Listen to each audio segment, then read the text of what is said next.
Pomo-pomo wekas mami anak putu aja lena aja katungkul uripe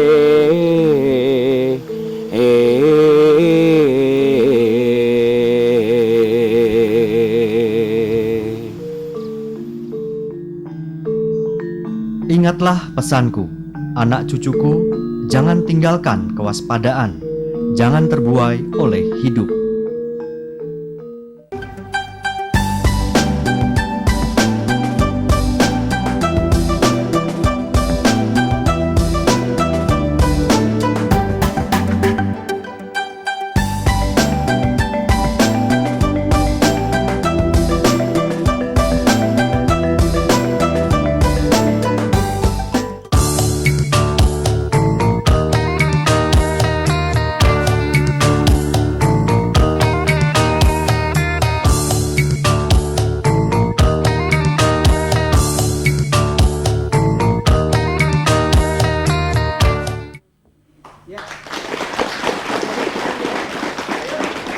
Telo pohong bisa dadi sego tiwul. Pranyata wirasa. Tanpa beda sego beras. Sego jagung anane ing gunung.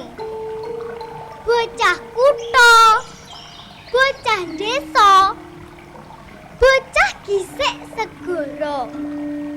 Kabeh padha. Aja beda-bedakake siji lan sijine. Pinter.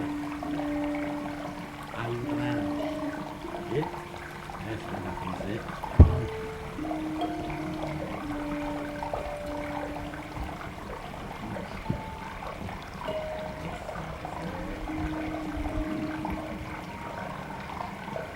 Para pamirsa televisi Jawi Tengah ing Semarang, bagya mulya saged pepanggihan kalian panjenengan ing sonten menika saperlu hanglajengaken ngangsu kawruh ingkang sampun kaaturaken minggu kepengker. Pramila saking menika Sanggar Pangudi Budaya Jawi sonten menika sampun sumadyo nderekaken panjenengan sami saha putra-putri panjenengan sami ngangsu kawruh. Perlu kawuningan bilih ing sonten menika Sanggar Pangudi Budaya Jawi pikantuk tamu saking putra-putri panjenengan saking Sekolah Dasar Negeri Setunggal Karangrejo, kalih Karangrejo saha 3 Karangrejo ingkang kabawah wonten ing UPTD Pendidikan Kecamatan Gabus, Kabupaten Grobogan.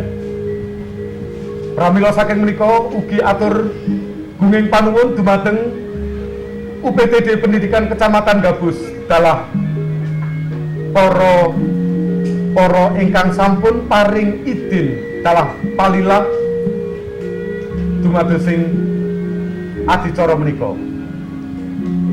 Salajengipun para rawuh, para tresna Televisi Republik Indonesia ing dalem,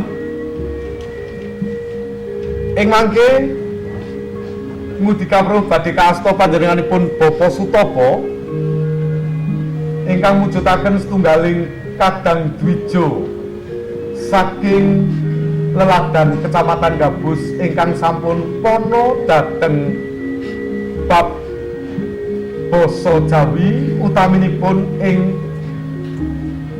aksara Jawi. Dumateng Bapak Sutopo wekdal sawetahipun kagem gladi para putra kula sumanggaaken. Sumangga.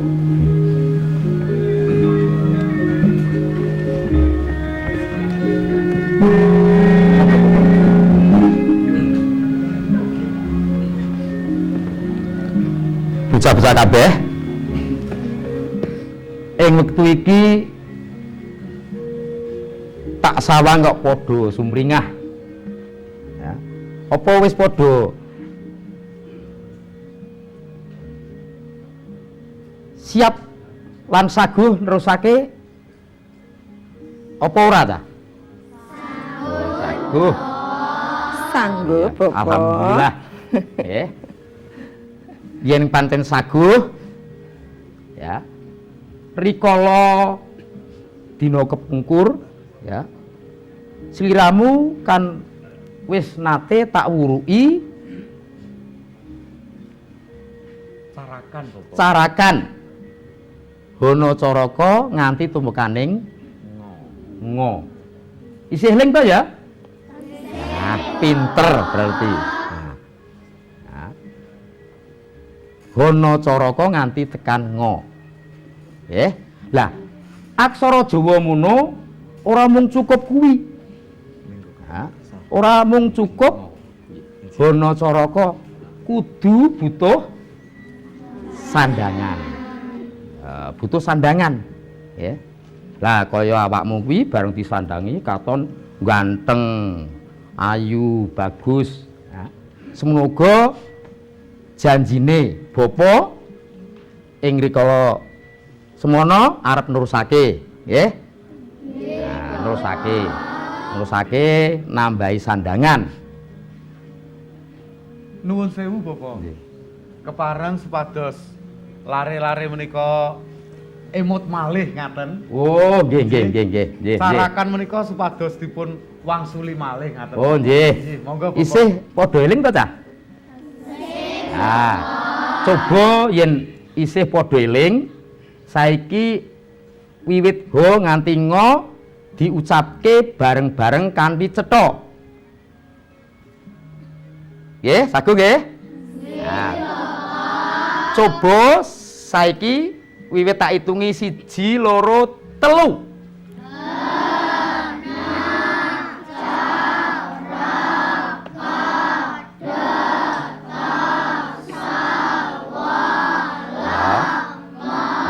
Do, jo, yo, nyo. Lah mau go, bo, to, ngo. Ya. Mogo, bo, to, ngo. To nggih, ampun to nggih. Nah. Kalau wau wonten ingkang do kalian do, cupi malih Bapak. Ayo coba sing angel ucapane nggih, diucapke melih nggih. Diterokke bapa. Ya. To. Do. Lah, tasih malih Bapak. Ayo. Cupi. Do. Nah. Do. Nah. Gandeng saiki wis do cetha leh ngucapke mula banjur diwiwiti. Ya ta? Diwiwiti engko padha nonton ana ing kene sandangan sing bakal diwenehke marang sliramu kabeh. Nggih? Nggih. Sagu nggih? Nah, coba. Mriki Bapak. Nggih. Nah. Do ditonton Cah ya. Nah. Sandangan aksara Jawa. Nah. Sandangan yaiku saweneh tandha kang pigunane kanggo nemtokake tumimbuling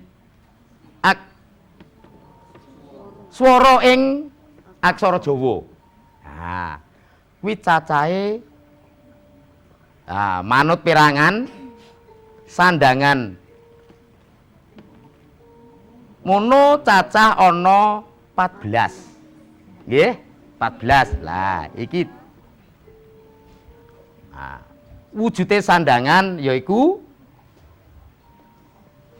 ayo diwaca.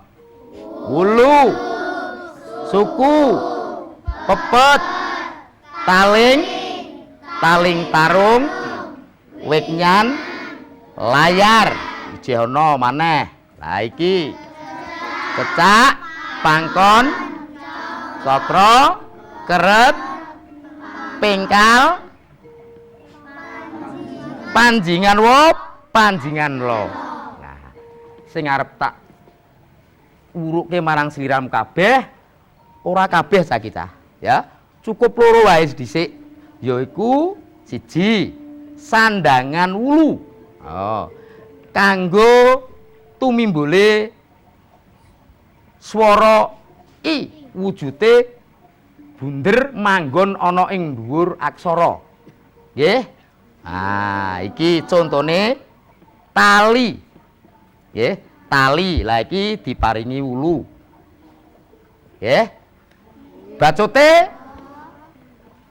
Ah, contone iki sapi sing diwulu aksara apa cah? Po. Dadi pi. Lah nani sing diwulu? No. Dadi ni nani. Siji sing diwulu? Woso karo jo. Siji. Nah. Sak banjure nah sandangan suku gunane kanggo tumimbule swara u wujute ya ngene iki ya ta manggone ana ing ngisore aksara tuladane jamu digandeng ya cah ya digandeng ora kena dipedhot nggih digandeng terus pundi Ingkang mriku ketingalipun sami mangu-mangu menika cetha napa mboten menika? lho Nggih. lah saiki yen wulu mau manggone nang ndi cah?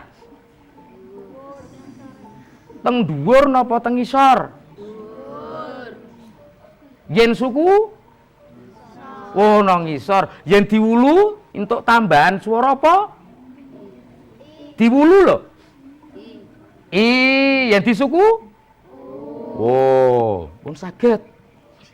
Nah, Tapi kok lirih-lirih, sing banter nggih. saiki dibacutke.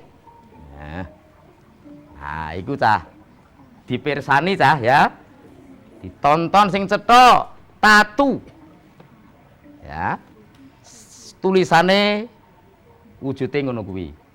Ya, disuku sagu. Sing disuku aksara ga.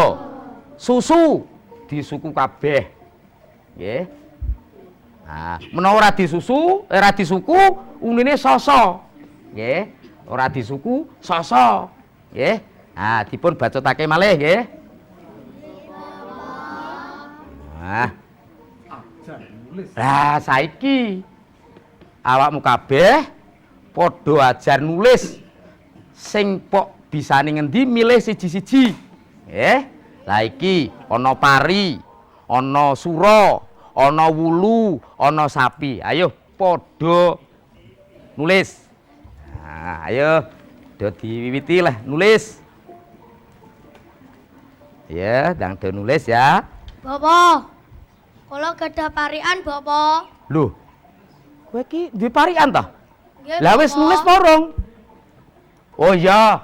Pun, Bapak. Nah. Tenan apal parian? Apal, Bapak. Oh iya. Mengko dhisik ya.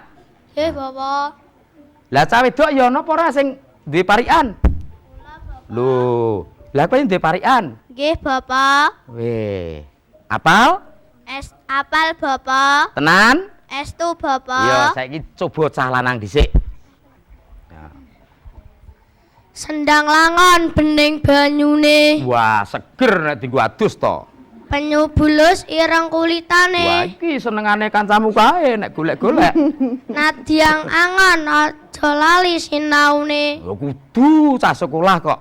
Ujian lulus seneng atine. Wah, nek hebat. lulus bisa nerus. Ah. Jajal saiki bocah putri. Ayo. Angin banter cekelan wit waru. Oh iya, nek ra cekelan katut. Sapi ucul mlayu-mlayu. Lah, aja jenedak. Pengen pinter panutan guru. Ngudi ilmu tak beri sinau. Wah. Pinter tenan wasis tenan ya bocah-bocah iki. Wah, dan mau ana wasis mau apa to cah tegese? Wasis ki apa to mau tegese? Wasis? Ayo. Wasis sinau. Wasis. Ya. Pinter, wasis ki pinter. Nah, saiki wis do rampung apa durung? Ayo, nek durung ditutuke delok, ayo. Mbokmu. Nah, coba. Anakmu lanang kae kon Iya, atur unjukan. bocah putri-putri wis do rampung. Lele. Iki putrane ya. Weh. Iya wis do rampung. Sing perlu disandangi ya diweni sandangan lho cah ya. Nah. Ayo. Nah, Monggo, Bapak. Monggo Kene, Kang kene, Lurah. Kene. Kene. Oh kono ya. ya. Iya. Sing ditulis iku cah ya. Ya. Ayo, pun rampung dereng? Sampun. Weh. Iya, tulisannya api. Wadah. Nuwun sewu, Bapak. Nggih. Menawi nika wau lare wau gadah parikan. Nggih. Nggih, niki lare kula nggih ngoten. Nggih gadah. Mboten Napa? nyuwun dipun kitane, Bapak. Lho. Lah niki pun gegeri mbokne. Walah. Pani. Nah, endi ta? Endi rampung. Iya. Lho gosek nang kene tak melu nonton aku. Iya. Coba Nuwun balik sewu, Bapak. direncangi. Mbokmu melu nonton mbokmu. Waduh. Ya pinter-pinter Nuwun sewu, Bapak. Nggih. Mangke saged dipun lajengaken malih Nggih. sak sampunipun setunggal menika ingkang langkung. Ngaten. Ingkang badhe langkung sumangga. Ampun. Saksikan saya di Saksi Satu Kamera Sejuta Inspirasi. Saya beri GS untuk saksi. Sejuta kamera. Apa nih? Satu Kamera Sejuta Inspirasi. Saya beri GS untuk saksi. Satu kamera, sejuta inspirasi. Salam hormat pada semua pemirsa dan penggemar Saksi. Satu kamera bos, sejuta inspirasi. Sebenarnya inspirasi sejuta tidak cukup, semuanya harus tidak terbatas. Saksikan program yang menarik Saksi. Saksikan baik-baik, salah satu inspirasi.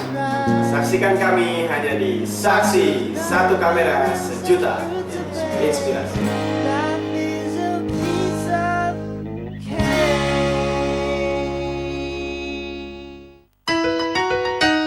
Apakah putra-putri Anda suka bernyanyi?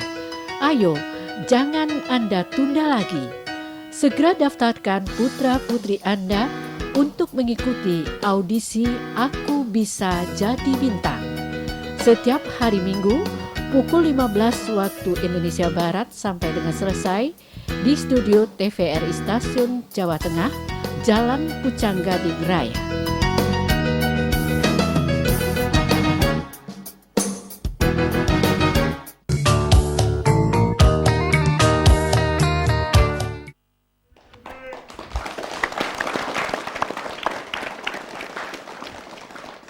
Menika Bapak ingkang para putra sampun ajar nulis menika. Cobi kawruhipun kados pundi monggo dipun pirsani Bapak. Oh nggih. Nggih. Menika ugi. Waduh. Wah, iki. Deloki mbokmu ajar. Aku ki ora iso kok. Belas ora iso yen aku. Lah jenengan dhisik ora sekolah kok. Lah angger sekolah iki trimo gogoh urang. Waduh, pinter-pinter tenan deh. Tulisannya apik-apik, gede-gede. Nggih. Nggih. Jal. Waduh. Lah, ini cah. Iki Pundi Bapak niki tulisan iki sing nulis bocah putri mengko sing maca kakung, nggih. Lah sing tulisane cah kakung, sing maca cah putri. Nggih. Nah. Lah bocah kakung coba iki diwaca. Bareng. Apa cah? Wulu. Apa? Wulu. Nah, pinter. Lah saiki bagiane bocah putri. Diwaca. Pari. Oh, pari. Lah saiki bocah kakung apa dene putri banjur iki diwaca didadekke siji. Ya, apa unine? Wulu pari. Loh. Wulu pari. Pari. Ana cah? Pari sing duwe wulu? Boten, Bapak. Ana. Ya kuwi pari sungut. Nggih ta, sing pucuke ana sungute ngono kae. Wulu pari. Nggih. Nah, iki. Wulu pari. Pinter tenan arek, tulisane apik sisan, ya. Iki mau sing nulis wulu sapa iki mau? Waduh, pintere. Bocah kok iso diajari lagi pindu ya kok ya. Iki sing nulis sapa iki mau? Wah, tulisane gedhe apik, nggih. Lah terus endi neh iki ana neh? Ya. Ana neh ndi? Lah iki. Iki. Ya calanang, iki diwaca apa? Pipi. Sapa sing ora duwe pipi? Sapa? Sing duwe pipi. Ayo. Sing ora duwe pipi sapa? Ndi jajal pipine? Waduh. Pinter tenan arek. Dong duwe pipi kabeh. Pira cacahe pipine, Cah? Kalih. Ya. Saiki cah lanang tak bedheki. Bapa pipine pira, Cah, kok kono? Setunggal. Pinter. Pinter setunggal wong kene ora ketok, nggih. Setunggal. Nek jawabe loro salah. Wong sing ketok kok siji, nggih. Nah, pinter tenan re. Nah, pipi. Bocah wedok ya pipine ana sing dekik barang nggih, ya. Nggih. Mbok bilih perlu dipun cocokaken, Bapak? Oh, nggih. Nah, Monggo, saiki Bapak. dicocoke, Cah.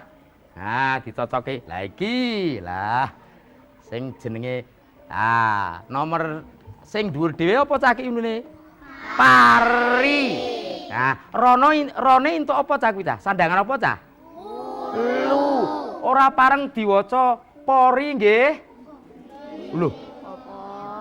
Nek diwaca pori bener apa salah? Salah. Nggih. Sebabe apa? Pori iki ora duwe teges, nggih? Nah, mula ditambahi sandangan, nggih? Nah, terus sing ingkang leres sinten, Bapak? Cobi. Wo, Coba sing bener ngacung jajal. Wah. Lho iki pari, iki pipi garapanmu. Terus saiki ganti. Lah iki sing padha abange nggih. Yo iya niki ki bener, Bapak. Ro. Nggih. Suro. Ini suro Sing sinten? diweni sandangan apa iki, Cah? So. Sandangane apa? Suku. Suku. Mula umine suro. Lamun ora diweni sandangan, sukune ora ditemplekke, yen diwaca piye? Soro. Soro. Nah, soro kuwi ya ana tegese, Cah. Nggih. Suro. Nah, terus dibacutke sing iki, Cah. Nah, Ayo diwaca bareng. Wulu. Nah. Wo disandangi suku dadi wu, lo disandangi suku dadi lu. Yen ora nggo sandangan, yen utuh entuke maca, entuke ngunekke wala. Lah wala ki kan ora ngemu teges ah, nggih. Mula perlu sandangan. Nah, lah iki pipi. Ya, pi. Nah. Sandangannya apa? Ayo sandangannya apa iki? Wulu, diwulu kabeh. Diwulu kabeh. Cara ora diwulu unine piye cah? Popo. Ning ya ora apa-apa ya ta? Nuwun sewu Bapak. Nggih. Sumela atur. Kepareng kula manggi kadang kula sepuh ingkang wonten Jawi rumiyin. Oh nggih. Ingkang saperlu ngaturaken dolanan bocah menika Bapak. Oh, nggih. Nggih. Kula pareng matur rumiyin. Nggih. Dumateng kadang kula sepuh Bapak Suyadi ingkang badhe atur dolanan bocah mbok bilih sampun samapta kula sumanggaaken. Bapak Suyadi sumangga.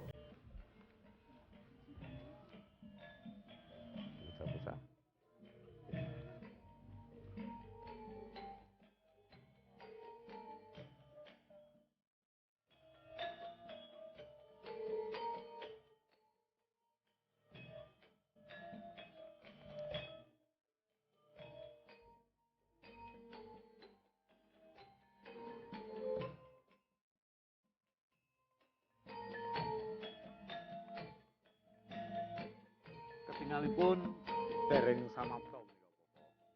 Nggih. Sepisan malih dumateng kadang kula Bapak Suyadi. Monggo.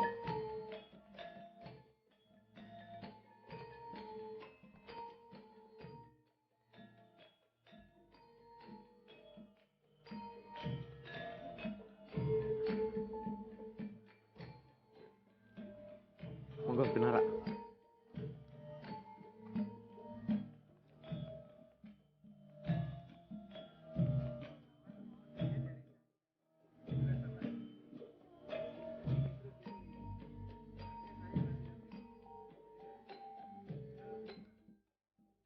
Visual.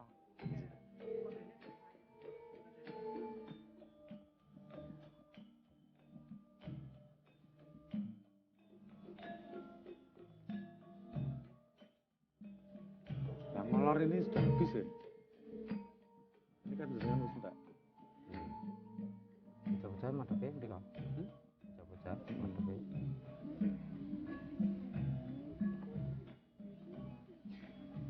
Matur nuwun Dimas Gunawan. Samangke kula wonten Bumi Karangrejo, Kecamatan Gabus, Kabupaten Grobogan. Wah, sonten menika momo bocah-bocah badhe dolanan anak lan tetembangan.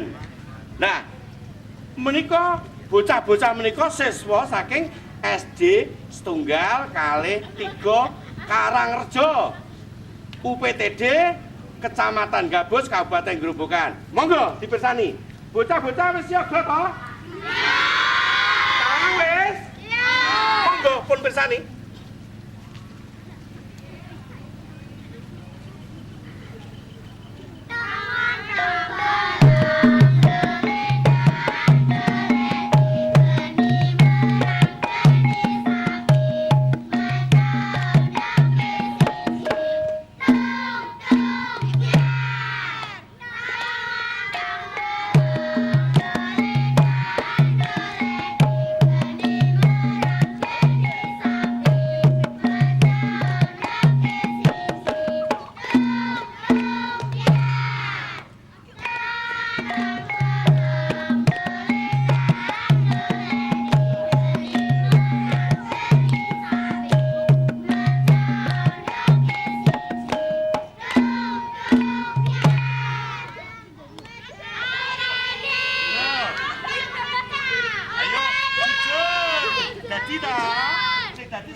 Ayo kae sing dadi sapa iki? Ayo cepet. Ayo cepet.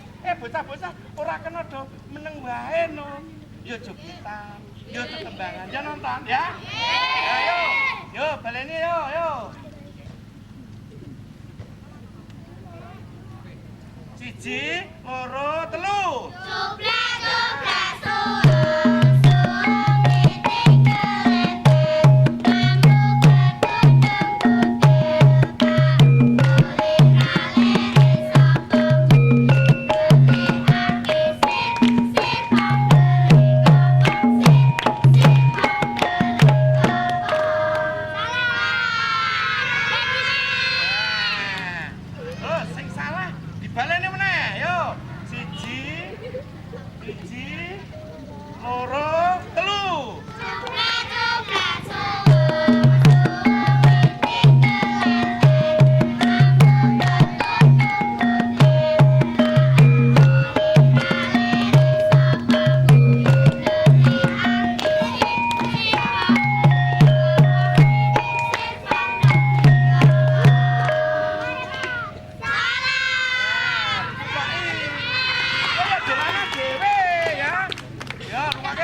Dolanan apa? Jaran. Dijupu ayo. Cah wedok dong rumput kene karo nebang. Sakit ta? Sakit. Ayo ditata jarane. Jarane ki gagah-gagah, bagus ya. Ya Jabani. Kanca-kanca. Ayo ditembangi. Ayo. Siji, loro, telu.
Bocah-bocah ora pareng do tukar. Iki kanca kabeh to? Nggih. Saiki ayo dolanan dhewe-dhewe. Sak senengmu dhewe jajal coba iso apa ora? Ayo coba ayo. Ayo dhewe-dhewe jajal. Ah, iki apa jenenge ta?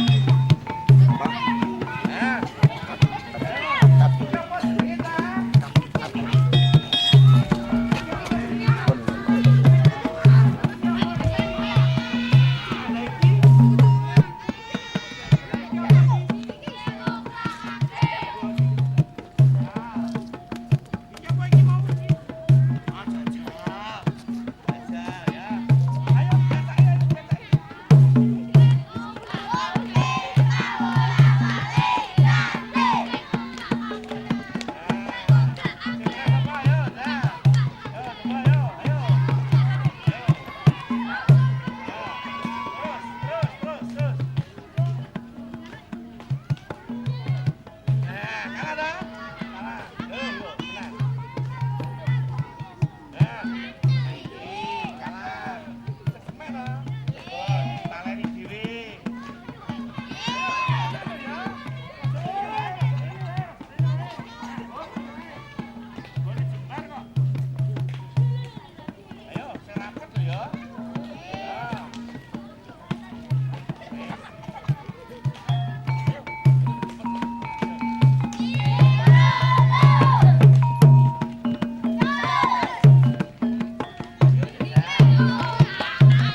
Jawi Tengah menika nggih bocah-bocah saking SD setunggal kalih 3 Karangrejo kalebet UPTD Pendidikan Kecamatan Gabus Kabupaten Grobogan. Sakmangke sampun sonten keparinga kula matur nuwun sanget.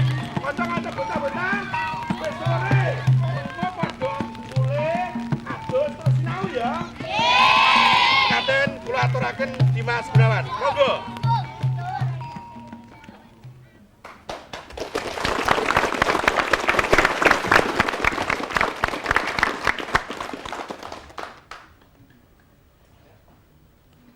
Inggih, matur nuwun dumateng Bapak Suyadi ingkang sampun paring tontonan dolanan bocah. Pramila panci perlu sanget kagem lare-lare dipun kenalaken bab dolanan bocah.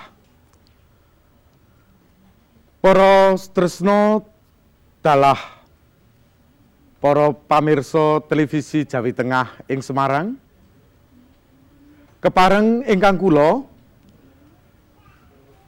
atur uninga bilih wonten ing sanggar pangudi budaya mriki ugi sampun rawuh setunggaling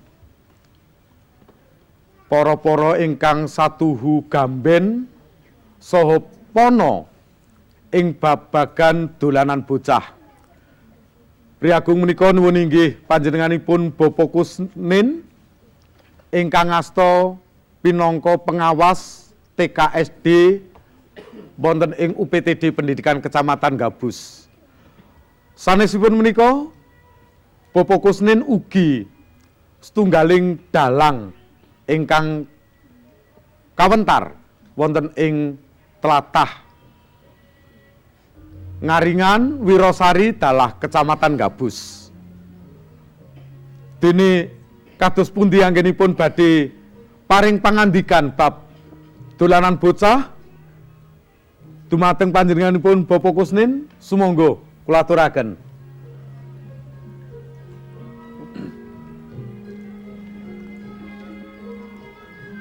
Matur nuwun dumateng saking Bapak Gunawan ingkang sampun kepareng paring wekdal dumateng kula.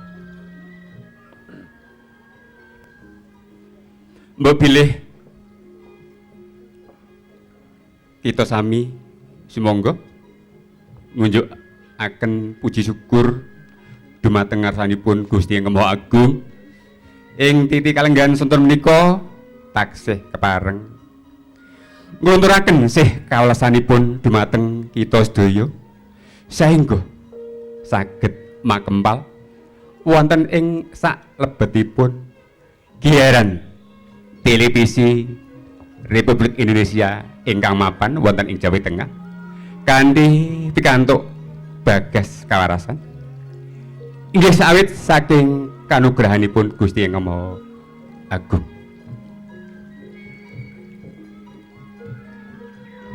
Ing menika kula aningali bingah bombong saha mongkok jroning penggalih menika Bapak Gunawan ngerti nggih.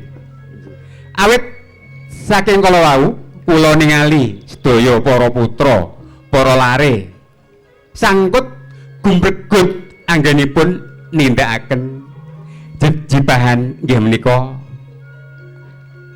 anyerat aksara Jawi inggih dipun kalajengaken kalian dolanan.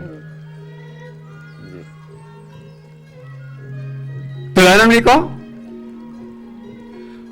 mbok bilih kita ningali, kita nonton paugeran ingkang gumathok menika saleresipun mboten wonten. Ning saestenipun menika dolanan sampun sumebar warata mliginipun wonten ing leladan tanah Jawi utaminipun wonten ing tlatah Jawi Tengah. Ngeten Pak Gunawan. Inggih. Pramila saking menika dolanan perlu dipun uri-uri, perlu dipun lestarekaken kula bombong. Kula sampun ningali dolanan kathah ngaten Pak Budi. Nggih. Wonten jaranan. Jaranan wonten. Wonten cuplak-cuplak sung. Lajeng wonten dinglik uglak-aglik utawi umpetan lan sanesipun. Nah, sedaya kala wau perlu dipun lestarekaken, perlu dipun duduk, dipun ngrembanggakaken. Saestu mliginipun dumateng para putra-putra ingkang ing tembe badhe nerasaken nderek nguri-uri budaya Jawi. Mbok bilih nitik saking seserpan ingkang dipun anggit dening panjenenganipun Ki Hajar Dewantara.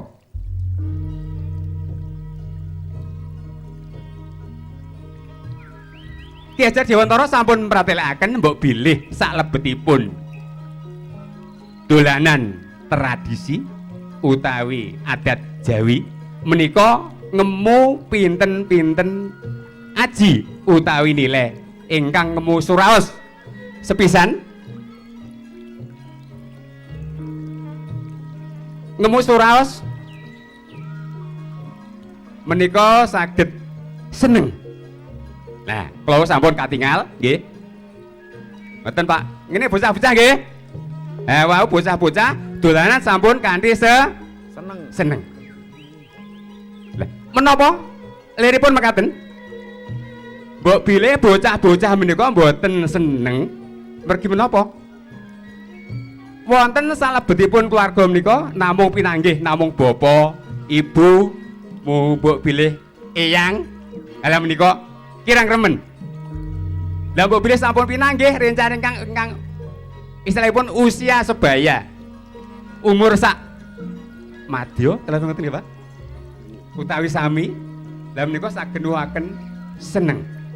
Lah seneng menika ingkang tundhonipun badhe nuwuhaken kreativitas utawi akal ingkang sae munggahipun lare-lare. Lah menika ing tembe badhe saged majeng mungguhing tulodo utawi putra-putra ing benjing mbok bilih sampun ngancik akhir dewasa.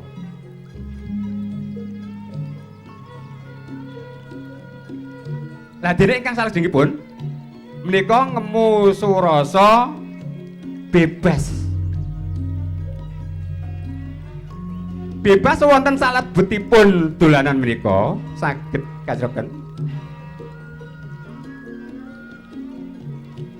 Tegesipun bebas ngawontenaken dolanan awit menapa?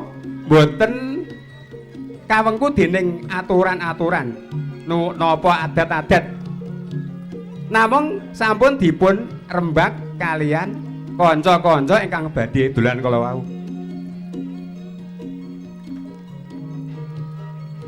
Lah, sampun nglajengaken kebebasan menika, putra-putra saged medal. Anggitanipun saged nuwuhaken dolanan ingkang indah.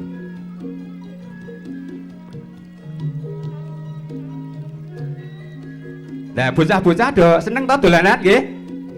Nggih, Bapak. Ingkang salajengipun nggih menika pados renjang. Nggih. Cari pertemanan. Golek kanca, golek batur istilahipun ngoten Pak. Bokunawan. Lah, sakebetipun kita nindakaken utawi lare-lare ngawontenaken dolanan menika rukun guyub nyawiji pikajengipun. Lah menika temtunipun boten serik antara siji lan sijine. Lah sedaya menika sampun guyub rukun kados pundi menggah anggenipun ngawontenaken dolanan boten nuwuhaken pasulayan. Lah menika golek kanca. benten nek kula kalih Pak Gun asring pasulayan ngoten Pak nggih. Boten. Oh boten. Boten. Nggih. Lah, mbok bilih sampun guyub rukun menika tiripun ing benjing badhe nindakaken mbok bilih saged dados tuwa-tuwangganing negari, Pak. Saged mimpin, saged ngayomi, saged ngayemi sedaya para warganipun. Menika kegambaran ingkang tumanduk dhateng pados kanca. Pados kanca, nggih. Lah. Angel Pak menika. Pados kanca menika, pados rowang menika angel. Mergi saged ngertos nalurinipun setunggal lan setunggalipun. Lah, mbok bilih mboten saged mangertos, mengke mboten saged guyub, mboten saged rancak anggenipun ngawontenaken pedamen utawi perdamaian. Nah, saestenipun kula manggih ngeten, Pak. Dolanan-dolanan menika ingkang mapan wonten ing panggenan pundi-pundi, wonten istilahipun ngeten, mawa desa, mawa cara. Nggih. Benten pami saminipun cublek-cublek suweng ingkang mijil wonten ing daerah Jawi Tengah Lat Iring Kilen, mbok bilih tembangipun benten kalian ingkang mijil saking Jawi Tengah Iring Wetan. Lah menika namung gumantung wonten ing papanipun piyambak-piyambak. Ingkang salajengipun nggih menika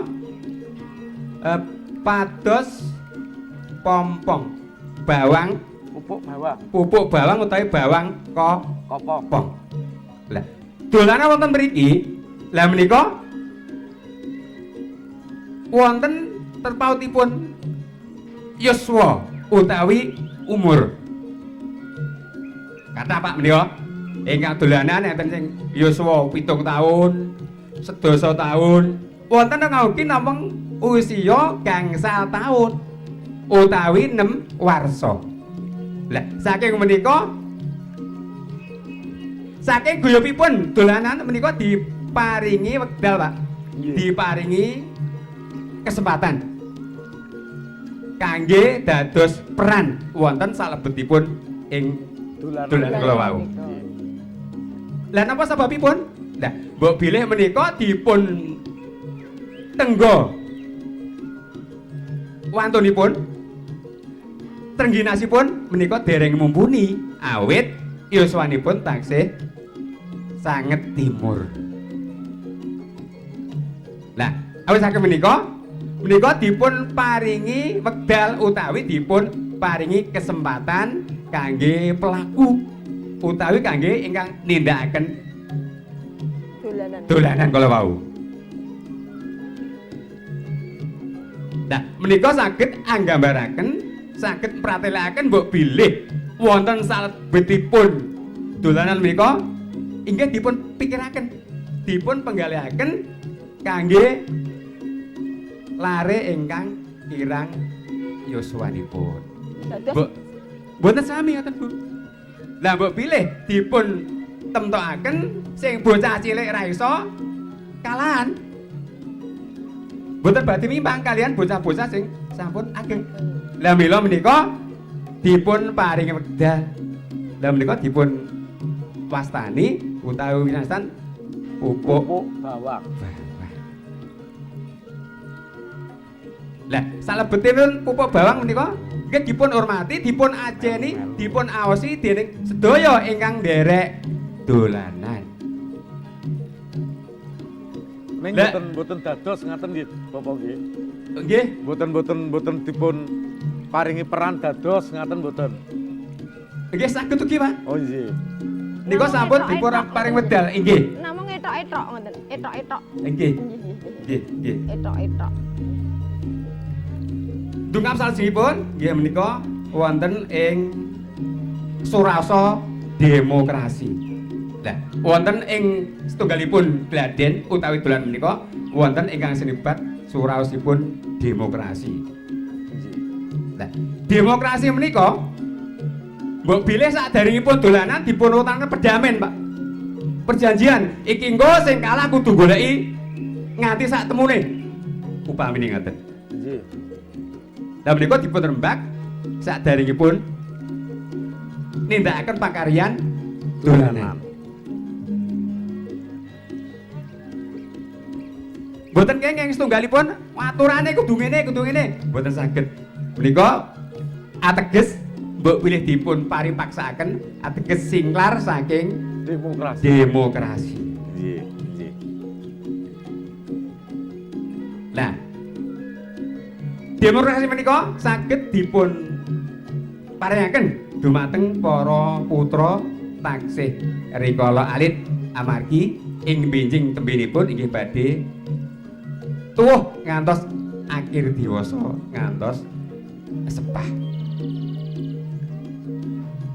Bapak menika sinambi ngunjuk monggo Bapak. Monggo. Sak wontenipun monggo. Oh nggih, matur nuwun. Alhamdulillah. Monggo, Pak. Monggo. Monggo Bapak.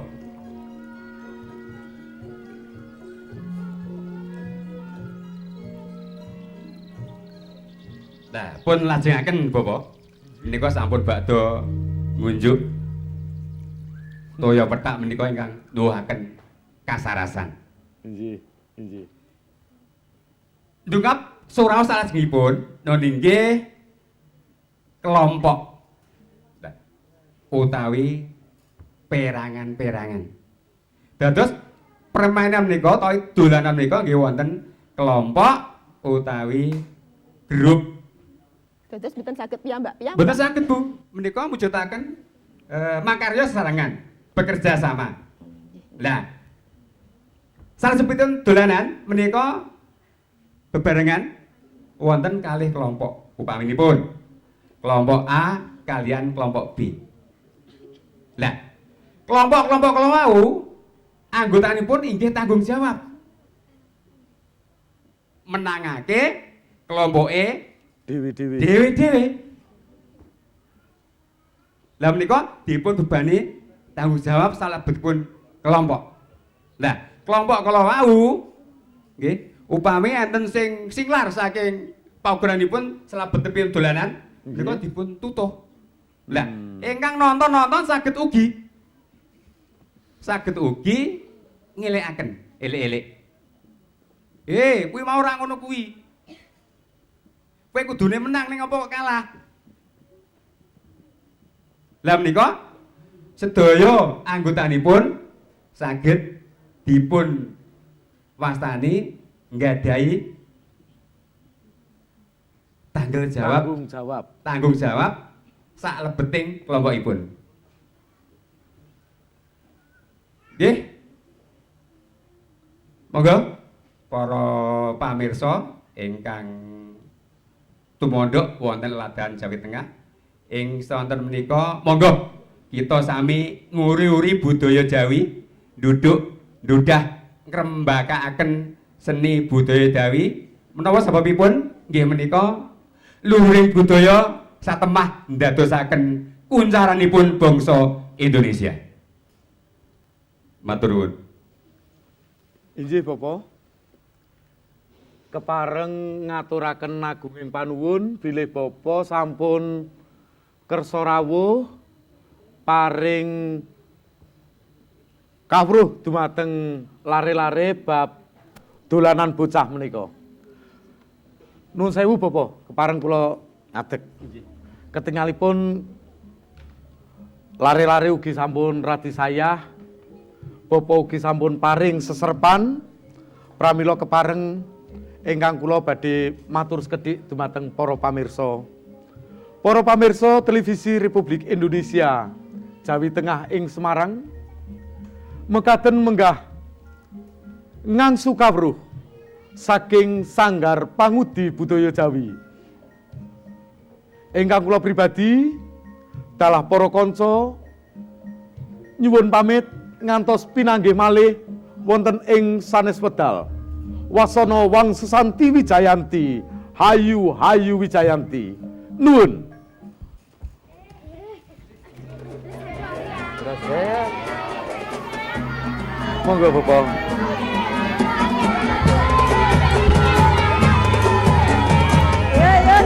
Benar. Iya. Iya.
Oto Bursa TVRI Jawa Tengah, sarana promosi jual beli mobil bekas baru.